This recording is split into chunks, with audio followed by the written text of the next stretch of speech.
Welcome to Illo Talk. I am Cory Kerr. This is episode 127, where I'm going to talk about something a little esoteric. I'm going to talk about how sharing information is an egalitarian effort to destroy class systems that is tantamount to personal freedom. In other words, I don't know that a lot of people will be interested in my reasoning, thus esoteric. But what I'm going to talk about today is why showing people how to do stuff is possibly one of the most punk rock things that you can do to fight the destruction of individual liberties and personal freedoms.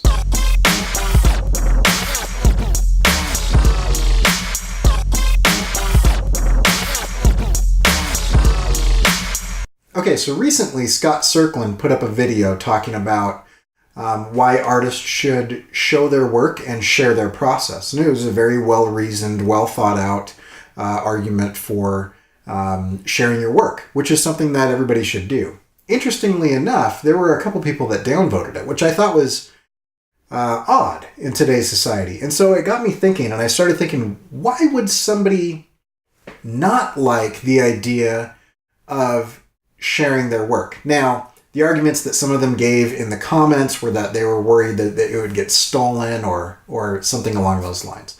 And while that might be true, I actually think, and I'm not accusing those people of this, but I actually think that there is a more sinister reason to not share your work and not show people how to do things. And it's to withhold information from them so that you can keep them down.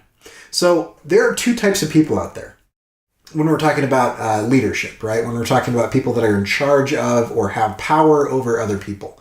There are those that manage people, and then there are those that lead people. And there have been a number of talks and essays and whatever that talk about the difference between leadership and management. The main difference is this. A leader is going to say, do what I do. You know, first over the wall, eats the beans with the men. They're out there fighting, right? In Wonder Woman is absolutely appalled at the English generals who are sending soldiers in to die while they sit at a desk. And she said, and I'm paraphrasing, she says, where I come from, generals fight and die with their men. They don't send them out to their slaughter. We value life. It was a great speech, and I wish I had it. Maybe I'll include it at the thing here. But managers, they seek to gain power and retain power by pushing others down. And so the main difference between leadership and management is leadership is not scared of other people taking their position, whereas managers are terrified of other people taking their position. And out of that fear, they do everything they can to suppress improvement. Whereas leaders are in the trenches doing it along with you, and they're not worried that you're going to take their job because they're the best in that group, or they are respected because of what they can do, what they can bring to the table. And they are constantly learning and improving themselves. And so sharing what they know is just helping everybody else lift together. And if somebody were to take over at that point in time, because they are, have become more skilled or better improved, then that leader would be fine with that, because that leader is focused not on gathering and hoarding power, but is focused on the end goals. And if somebody else can reach those goals better, that's fine, right? And so there's two different things, leadership and management, right? And so somebody who manages, let me tell you a story, right? And I think I've told this story before, but this is an interesting story. Because I came across this process, this concept of leadership and management, I have been fighting my natural urge to manage and suppress those around me, and trying to promote that part of me that would lead and become better, right? And so if you think about how this works, go back to the 300 Spartans, right? Leonidas, the king of the Spartans, was not worried about other people becoming better than him. He was quite good himself and continued to improve and was respected by his men because he fought and bled and died alongside them and shared all of the information that he had with everyone, right? And so those type of leaders actually do exist. At one point in time, I was a co-director over a group of people, which is not a great situation to be in. But I was a co-director over this art team, right? And the way that happened was a number of things, and they couldn't choose between the two of us, and so they split up responsibilities, and the two of us worked really well together and didn't have a problem with that. We were over the marketing of that organization. And so when we were hiring for a new position, this was, a year or two after the housing market crashed, and there was a lot of very skilled people out of work. And somebody came in to interview for an entry-level position. They were infinitely more skilled and more experienced than either me or my co-director. And we were talking, and he pulled me aside and said, I'm worried that this guy would just take our jobs. And I said, the day that I base a decision off of trying to hoard power rather than what is best for the organization is the day I start to work for the detriment of that organization. And so I am not going to make a decision out of fear.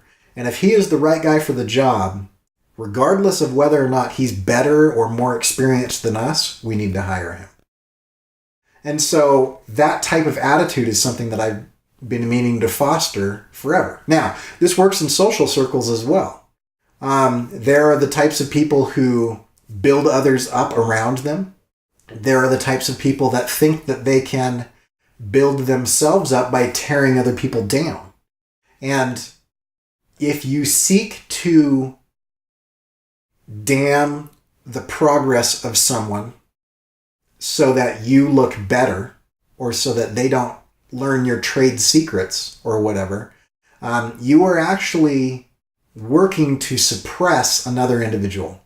You are working to step on them so that you can get higher. And that is not a good motivation to be in. Now, it used to be in a class system, of which there are still classes, right? But it used to be that you were born into a situation, and that situation, who you were born into, like who your parents were, the blue bloods and the red bloods, would naturally make you in society, you would be assumed to be a better person. Royalty, for a long time, there was just an assumption that royalty was a better class of individual. They were blessed of God, or better bred, or they had a higher, calling, genetically superior. That idea of this promulgation of power through conception led to this class system where people who hoarded power were able to keep everyone else down. And one of the interesting things is that the encyclopedia is actually one of the most punk rock revolutionary things that happened during the Age of Enlightenment. And so if you look at the French Revolution, okay, which was a horrible and bloody and poorly run revolution that was, I don't agree with the tactics that they took by any shape or form. There was constant beheadings, witch trials, where just by mere accusation or relation to someone, you would be killed. It was very problematic. But because of that revolution, it caused a domino effect in the entire world, where this idea of royalty and kings ruling by birthright, the law of primogeniture, where the eldest son was chosen by God to lead the country or whatever, it actually caused that idea to fall out of favor, which had been around for thousands of years, right? Now, there are a number of things that caused the French Revolution, right?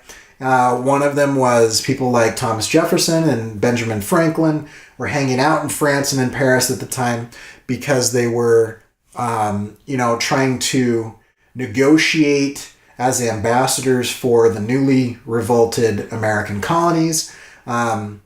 People from France would come over and try to gain social status by leading American armies against the British. And if anybody's under the impression that the French were doing that because they liked freedom, you're mistaken. They were doing that for two reasons. One, they were at war or about to be at war with King George in England. And two, there was a shift that was happening over in Europe where it used to be that power for power's sake gave you ability and money didn't matter. But as commerce and international trade started to grow, then money started to creep up on birthright. So that there was this power struggle going on, and so the blue buds, the royalty, the bourgeois, needed to go in and solidify their place and their purpose amongst the common people. So one of the ways to do that was to fight King George and to come back as a war hero, right? To prove that you were awesome. Okay, and there were many good men that came over and helped. I mean, Lafayette was one of those that came over, and the Marquis de Lafayette, he fought in Yorktown, which was the deciding victory in the American Revolution. And then he went back and, oddly enough, he actually defended the king against the French Revolution for quite a while, because he wanted a constitutional monarchy like England had, where basically they had a king, but there was also a constitution, instead of just whatever the king thought was what happened. And so his motives were not revolution for the sake of revolution or freedom because freedom and democracy are awesome. His motives were a little bit more complicated than that. So what had happened up until this point was that if you wanted specialized knowledge, you had to be born into a situation where you had specialized knowledge. And if you were born to a farmer, you would die a farmer. But if you were able to figure out a situation where you could get in with a blacksmith and get an apprenticeship, or where you could get in with a printer or somebody who dyed fabrics, and you could get into this guild of specialized information and hoarded power, then you could actually do something that would cause your life to be a little less horrible. Now, let me tell you right now that I'm not just making assumptions or degrading those that make a living off of their manual labor. When I was a kid, I grew up in a situation where in the summers, I would go and work for my grandpa on his farm. His farm was near Death Valley. It's in Coalinga, California, if you want to look that up. And it was hot and horrible. And it was a college farm. So my grandpa was a professor of agronomy, soil science. But he ran the farm, right? And so it was manual labor, but it was also mixed with a tinge of college, right? It was a university. And so I would go out there and I would weed fields of cotton and sugar beets and baby's breath. And, they had a bunch of different crops so that they could teach students how to do different crops. And so here's what I would do. I would go out, I had a straw hat.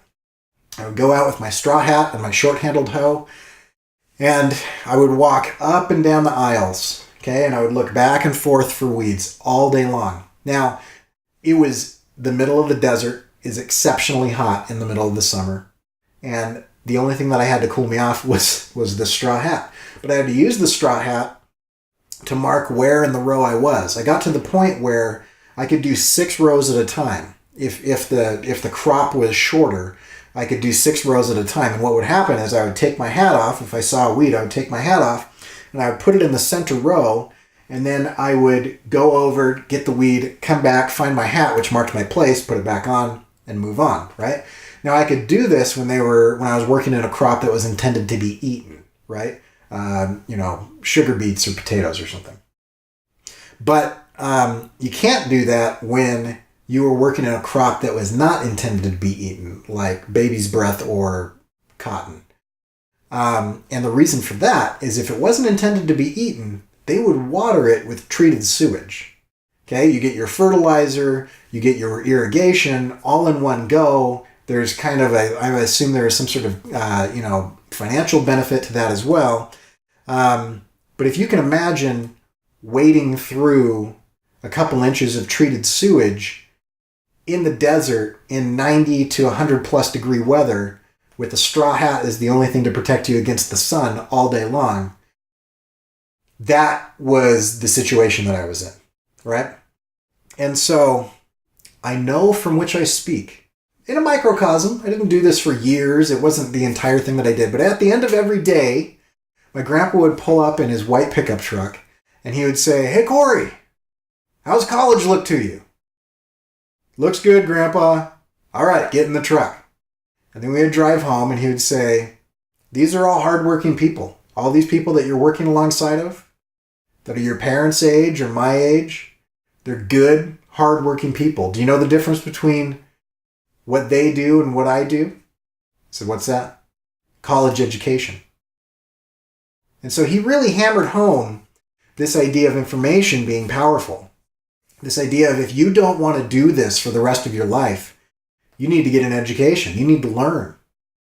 And so I want to go back to the French Revolution. This idea of an encyclopedia, it was a major cause of the French Revolution because up until that point, there was a hoarding of information and skills that were closely held within guilds and apprenticeships. The democratization of knowledge lifted up the lower class. And what the encyclopedias actually did is they went out and they found people who knew how to be a blacksmith. And they wrote entire articles on how to be a blacksmith. They found people who knew how to farm and they wrote articles on how to farm. They found people who knew how to dye fabric and knew how to print and knew how to do this and knew how to do that. And they began writing articles about how to do these things, and no longer was that specialized skill set a closely held secret that you could control in such a way that you could allow certain people in or out of that and limit the number of people that did it. And what happened was the lower class was able to educate themselves. Prior to encyclopedias and prior to movable type and printing presses, things were handwritten, things were printed by fixed plates. And what happened is that you would have information in libraries by the ultra wealthy. Only those who could afford books and afford the ability to be taught how to read had information. Beyond that, you woke up and you lived and died based on the limited information that you knew. And so as people started to put out encyclopedias that would explain things that the church didn't want you to know, or that certain guilds didn't want you to know, or that the bourgeoisie didn't want you to know, or that the ruling class didn't want you to know. And then as printing presses began printing these and literacy rates rose, it was actually possible for somebody who was not born into a blue blood situation, not born into a class that would allow them money, to actually have a library of information that would cause them to be able to lift themselves up out of their circumstances, because they could teach themselves, based on the information, how to do stuff that they were not allowed to do because of the class that they were born into. So sharing is more than self-promotion. It is the democratization of hoarded knowledge that breaks class systems, egalitarian access to knowledge and skills that are tantamount to freedom itself. Information is power. Power is the ability to act. And if you don't have power, then you don't have the ability to act. And if you don't have the ability to act, then you are not free. And so I have a personal distaste for those that hoard power and information. I was on a construction crew at one point in time, and I found it very odd that the older construction workers wouldn't answer simple questions. "Hey, how do you do this?" And they would just grunt or say "F you" or whatever. I would always befriend the person who was willing to show me what I was doing wrong. It didn't take much time. It was just hold this nail this way, or make sure that you flush this up this way, and then you're good to go. And I asked a couple people, I said, why are they doing this? I don't understand.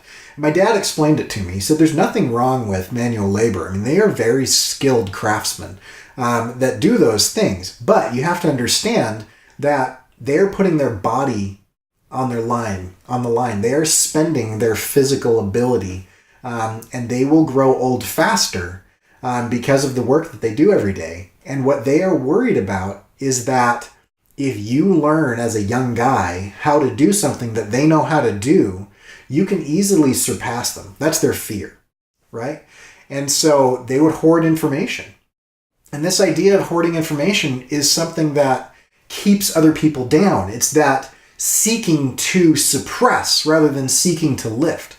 And if you think about all of the problems in the world, okay, all of the problems in the world stem from lack of power being disseminated to everyone, and or power, that is centrally located and used to suppress. And so we have white supremacists, anti-FAFA, Nazis. We've got people marching in the streets now.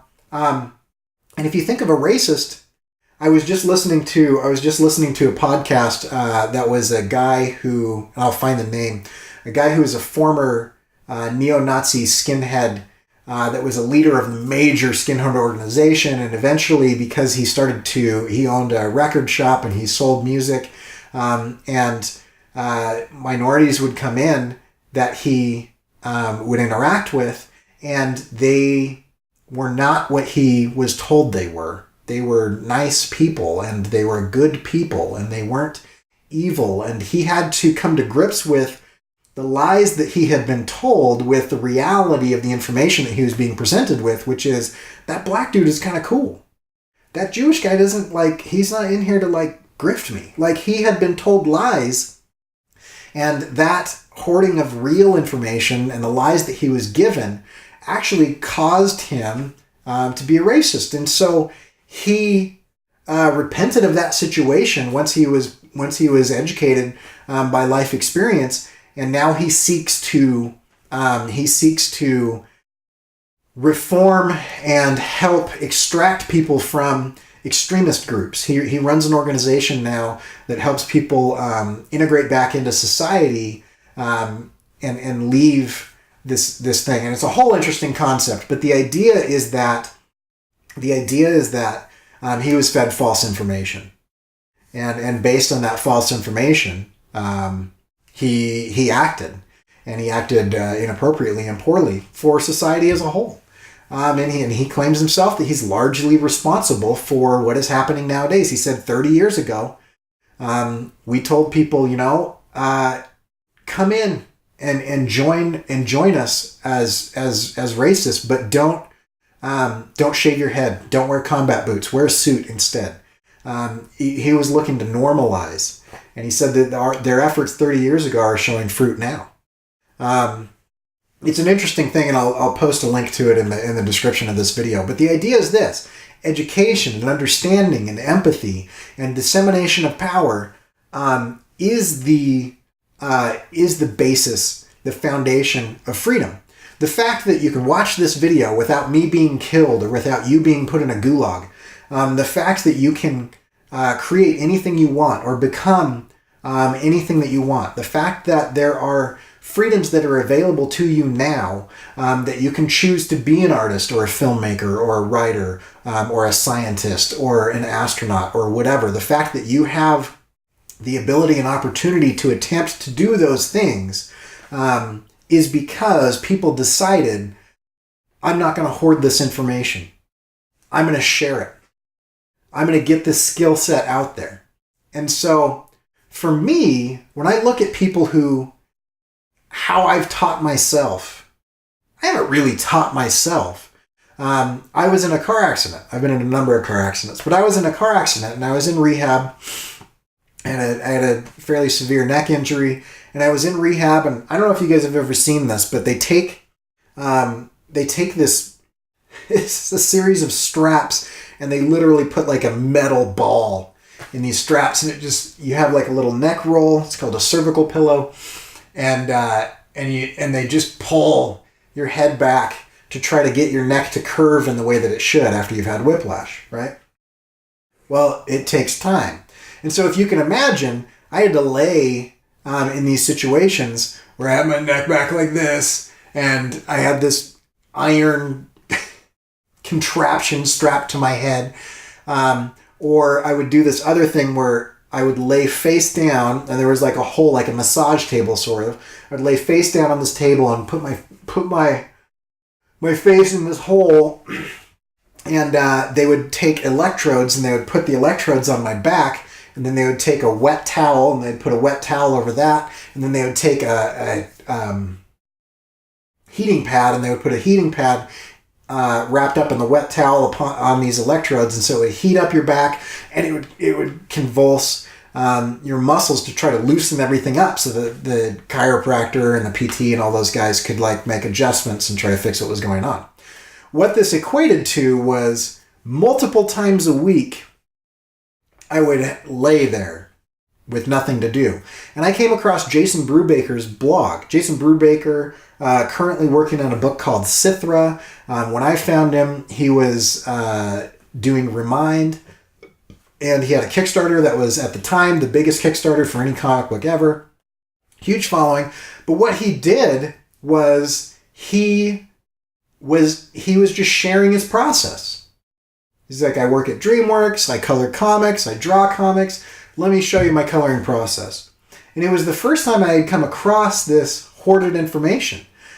And it wasn't hoarded at the time, but to me, I had always lived in small towns. I had never actually met somebody who made comics before or was a professional illustrator.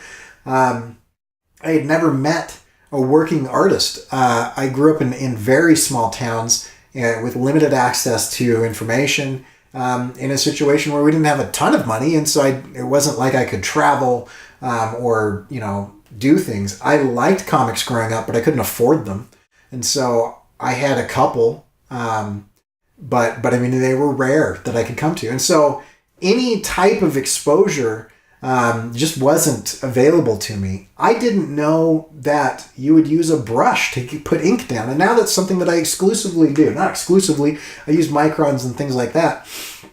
But there were no art stores where I was growing up. There was no conventions or anything. I had zero access to how to do this stuff. And I'm sure I could have found it. I'm sure I could have bought books or whatever. But when I came across Brubaker's blog, it was so eye-opening and so revolutionary that it literally changed the course of my life. And he's not the only one. I came across a lot of people at that time. People like Joshua Kemble and Kevin Cross and people that were doing Big Illustration Party Time. There was podcasts. There's Ink Pulp Audio with Sean Crystal, who he would just sit down and he would just interview comic book creators. Kevin and Josh would just sit there and talk about things. Chris Oatley would talk about how things work. And all of a sudden I was introduced to these people who were democratizing this closely held skill set. They were putting it out there. And to their benefit, they benefited from this. They built a following because of that. They have fans in me. I have some of their artwork up on my walls. They've done that. But more importantly than that, somebody who had no training and no ability to do anything was introduced to the techniques and the concepts that allowed me to become the artist that I am today. And so it would be disingenuous and hypocritical of me not to share what I know. Because what I know was given to me freely, without cost and without birthright. And what they knew, they came across in a similar way. And so this idea that if I share my work with you, or if I share how to do things with you, that you are going to one-up me, or that you are going to overcome me, or that you are going to get better than me, or steal a part of the pie that I don't get, that is a hoarding of information and power that I am not willing to participate in. More importantly than that, more importantly than the effect of the greater good of society, is this idea that I've already spoken about, that art is not a zero-sum game. If you get better than I am, good for you. You're going to bring people to the table that I couldn't. They will become fans of work in general, and the pie gets bigger. It doesn't get sliced up and no one gets a piece of it anymore. There's more pie to go around. And so that's kind of this idea. In addition to that, sharing information helps you build a following, because when you educate other people, when you come across other people and you say, hey, let me help you out, man. Let me show you how to do this. This is what I did. I want you to avoid this because I did that and I wasted years. That person is going to, at the very least, have a favorable impact or impression of you. At the most, they might begin buying your work or telling other people about it. I mean, there's very little that can be done that's better than somebody saying, hey, there's this guy, Cory Kerr. You got to check out his YouTube channel. He's awesome. He's helped me do this, that, and the other thing. And so let me share a couple videos with you. Or somebody who says, oh man, I feel like this with a lot of people. I try to buy a piece of artwork from everybody who has had a major positive impact in my life. And there's a huge list of people that I haven't gotten to. I might get to them all, I might not. But I actively seek to fund and back and support those that have had a positive impact in my life. And that's a normal thing that people do. You want to give back to your parents. You want to help those that helped you. You want to support those that lifted you up. That's a normal, natural inclination. And so there are a number of reasons to share what you know and to share it with the world in a way that is easily disseminated. And this comes down to the core principle of freedom. When I say that it's tantamount to freedom, I mean tantamount is as if it's the same thing. Okay, hoarding information is the same as building a dictatorship or reinstalling royalty as a ruling class by birthright, or at least trying to support and grow a class system by which certain people are allowed to do stuff and others are not. And the antithesis of that is also true. When you share information and skills and knowledge and know-how with the masses, it destroys class systems, it topples dictatorships, it gets rid of oppressive governments. The spreading of information and knowledge. Something that seems insignificant, like this is the pen that I use. This is the tool that I'm using to make this. This is how you make this particular thing. Actually can topple dictatorships. And I'm not exaggerating. So anyway, there's a long rant. I don't even know how long I went there, but what you've been seeing on the page, on the screen as I've talked about this, is the first inked page of my children's book. I am doing a children's book on an old and ancient, both of those things.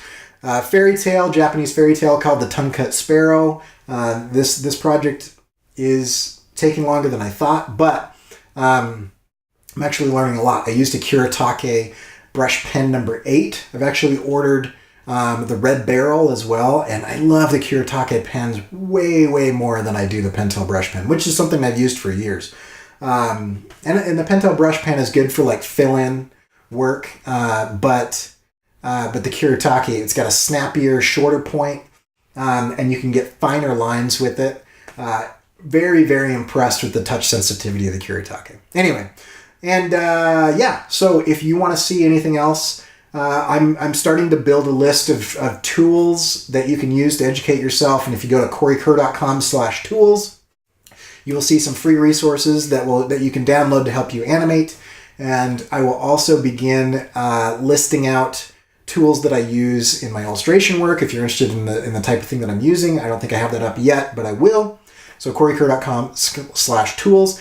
If you like this video and you like the things that I talk about, or you want to support me in my work, then one of the best things that you can do is leave a comment and give me a thumbs up and share this video. Share other things that I've done. And if you want to look at, things that you can do to buy stuff that I've made, then you can always go to corykerr.com. There's a little tab called Buy, and there's a couple different options there where you can buy original pages. This page will be up at some point in time. or you can buy t-shirts and stickers and a bunch of other stuff. There's a lot of things out there. But I don't actually care if you support me financially. I do care if you share information. And so spread this, spread other things, make your own stuff, and go out there and be awesome. I'm out.